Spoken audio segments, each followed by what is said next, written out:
বন্ধুরা এবার ঈদে বেড়াতে গিয়েছিলাম ইউটিউব ভিলেজে। গেটের সামনেই দেখি একটি দৈত্যাকার বাঘ হা করে আমাকে গিলে খেতে চাচ্ছে।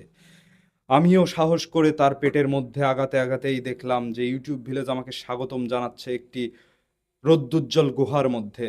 গুহা ধরে কিছু দূর এগিয়ে যেতে যেতেই দেখি কিছু বেয়াদব মাছ মুখ দিয়ে পানি বের করে আমার সাথে বেয়াদবি করছে। সুতরাং আমি অন্যদিকে মুখ ঘুরিয়ে নিয়ে যেতেই দেখি আমাকে ঈদ মুবারক জানানোর জন্য বড় করে সাইনবোর্ড টানানো হয়েছে।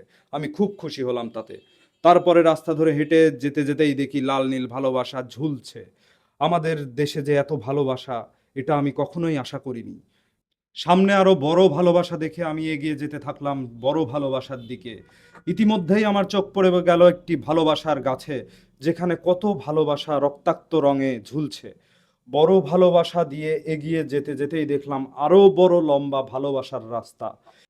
ভালোবাসার রাস্তা নাকি মানুষকে সবসময় ধ্বংসের দিকে ধাবিত করে, সেই জন্য আমি এগিয়ে গেলাম। আমিও ধ্বংস হতে চাই ভালোবাসায়।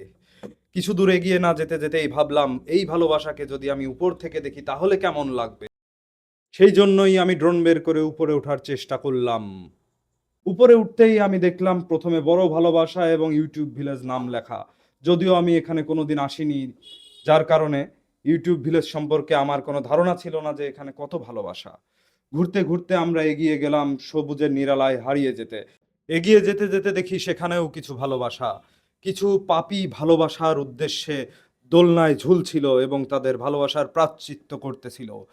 এগিয়ে যেতেই দেখি কিছু মানুষ তাদের ভালোবাসার মানুষের সাথে সময় কাটানোর জন্য এখানে এসেছে। এখানে একটি বৈদ্যুতিক খাম্বাও ছিল যারা ভালোবাসা পায়নি তাদের জন্য।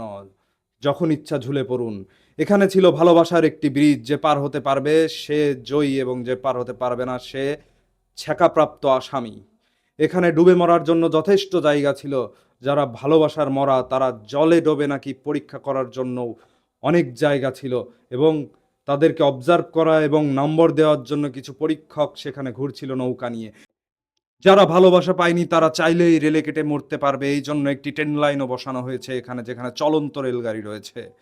কিছু দূর এগিয়ে যেতেই দেখি সবুজ এবং সবুজ। এখানে অবশ্য ভালোবাসার কোনো চিহ্ন ছিল না। তবে কপত কপতিরা এরকম নিরিবিলি পরিবেশ পছন্দ করে, এটা আমার আগে থেকেই জানা ছিল।